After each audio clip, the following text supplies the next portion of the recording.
어렸을 적에도 조립식으로 이렇게 뭘 따라서 만드는 거 되게 싫어했거든요. 제가 좋아했던 거는 뭐 레고를 한다든지, 그거보다 더 좋아한 거는 새롭게 만들어 가지고 제 장난감을 만들고 스토리를 만들었었거든요. 의미 부여를 하고 내 스토리를 만들고 하는 것들이 그냥 어려서부터 그런 기질이 좀 있었던 것 같아요.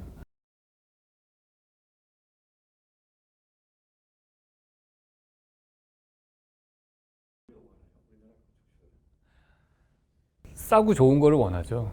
싸고 좋고 다 달라요. 건축주 뭐 10명의 건축주면 10명이 다 다르고 제일 힘든 게 주택이에요. 그래서 차라리 오피스 건물이나 이런 거는 명확합니다.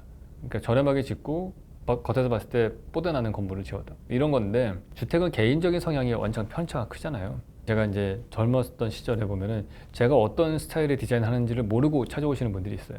그냥 제 스펙만 보시고서 이렇게 오면은, 제가 미국에서 실무를 하고 왔다는 생각을 하고서 미국 집 그러면 떠오르는 게 교회 뉴저지에 있는 서버번에 있는 그런 집을 상상하신 거예요. 그래서 미국에서 살다 오셨으니까 그런 집 잘 짓겠네 그러고서 일을 맡겼는데, 저는 되게 모던하게 설계하는 사람인데 전혀 안 맞는 거죠. 그러면 엄청 고생하는 거죠. 이제 제일 힘든 거는 그거예요. 변덕이 많으신 분.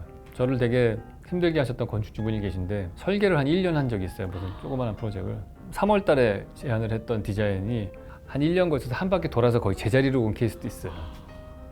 네, 물론 그 과정 중에서 저도 많이 발전을 하기도 했고 조금 한 끗이 달라지긴 했어요. 조금 달라졌는데 그게 사실 저에게는 발전이긴 하죠.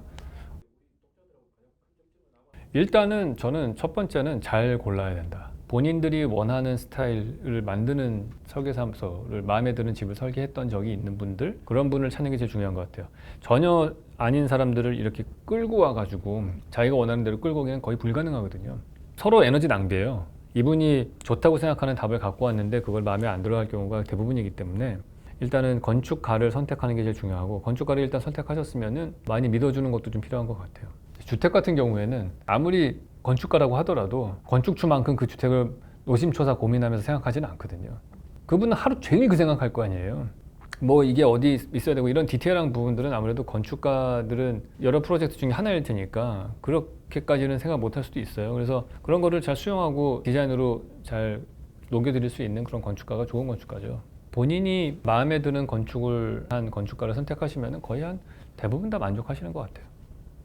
이게 완전히 극과 극입니다. 아모레 퍼시픽 사옥을 설계한 데이비드 치퍼필드라는 사람은 되게 박시하고 심플하게 설계하고요.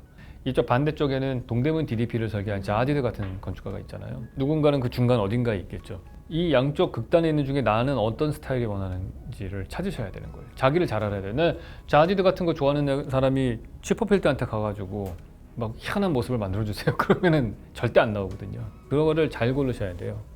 그 건축주분이 건축을 보는 눈을 계속 키우셔야죠. 뭐가 좋은 건지. 요즘에 보면은 되게 좋은 건축 프로그램들 많거든요. 뭐 넷플릭스 보면은 세상에서 가장 경이로운 주택 뭐 이런 것도 있고, 판타집이라고 하는 프로도 있고, 구해줘 홈즈도 있고, 뭐 신박한 정리도 있고, 뭐 많아요. 되게 그런 것들이. 그러니까 공간과 사람을 이렇게 보여주는 그런 프로들이 많은데, 그런 것들 보시면서 저 건물의 공간이 어떻게 사람하고 서로 커뮤니케이션 하는구나, 이런 것도 한번 보시면은 내가 원하는 게 뭔지 보이실 거예요. 제일 중요한 거는 내가 원하는 라이프 스타일의 모습이 있어야 되는 거예요. 구체적으로 나는 아침에 일어나서 눈 뜨면은 창문을 쫙 열면 어떤 풍경이 보였으면 좋겠고, 커피는 어떤 풍경을 보면서 내렸으면 좋겠고, 뭐 책 볼 때는 어떤 장면이 있었으면 좋겠고, 방에 있을 때 2층에 있는 우리 아이의 모습을 볼 수 있었으면 좋겠고, 이런 것들이 상상하는 라이프 스타일이 있잖아요. 그 시나리오가 상상되지 않은 상태에서 연극 무대 세트를 디자인할 수는 없잖아요. 본인이 원하는 라이프의 모습을 먼저 상상하셔야죠. 비싸죠. 네. 네. 왜냐하면 저는 제가 하고 있는 사명감 중에 하나는 뭐냐면은, 저는 대한민국에서 제일 비싸야 된다고 생각해요. 어쨌든 많이 알려진 사람이잖아요. 그러면은 제가 싸게 받으면은 제 밑에 후배는 먹고 살 수가 없습니다. 제가 되게 젊은 건축가 시절에 되게 불만이 그거였어요. 나는 이제 아무런 작품도 없이 사무실을 열어서 누구든지 와서 일을 맡겨야 되는데, 정말 그 당시에 제일 유명한 설계사무소의 그 건축가라고 자타가 공연하는 분이 설계비가 너무 싼 거예요.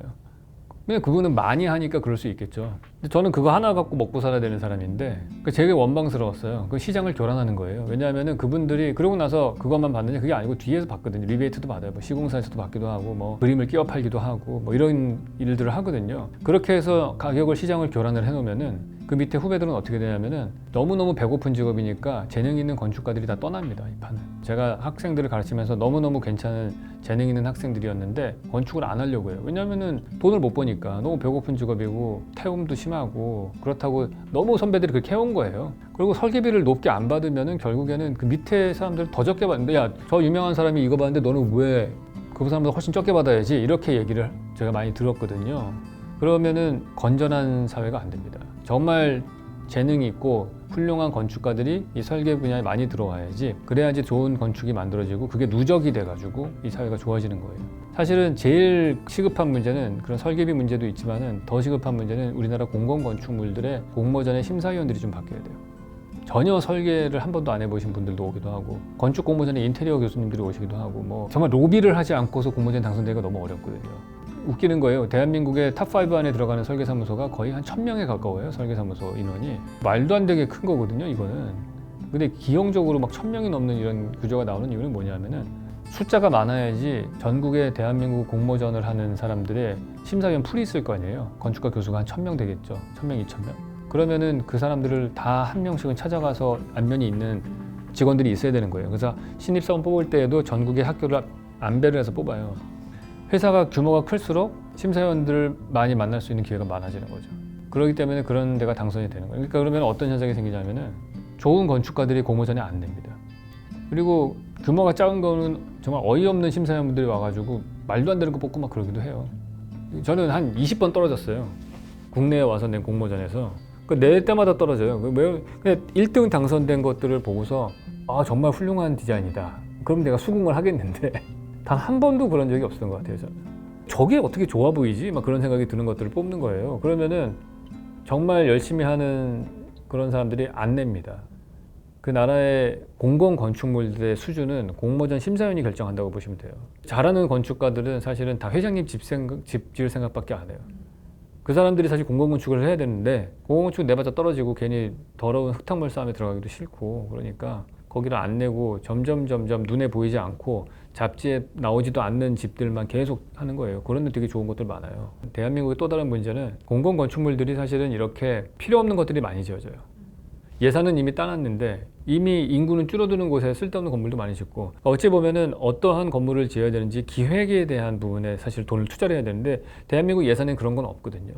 어떤 도시가 1년 예산이 1조 가까이 된다고 하는데 그 1조라는 예산을 제대로 쓰려면 정말 어마어마한 컨설팅 회사를 데리고 와서 한번 분석을 해야 된다고 봐요. 그런 것들은 뭐에다 써야 될지를 모르는 거예요. 그러니까 이상한 데다 쓰는 거죠. 그리고 지방에 가시면은 쓸데없는 도로공사 많이 하잖아요. 그럼 로컬에 있는 업체들하고 또 나눠 먹어야 되거든요. 그래야지 이게 또 재선도 되고. 그러니까 그런 걸로 낭비되는 돈도 되게 많고, 대표적인 게 대한민국 KTX 역사 같은 거죠.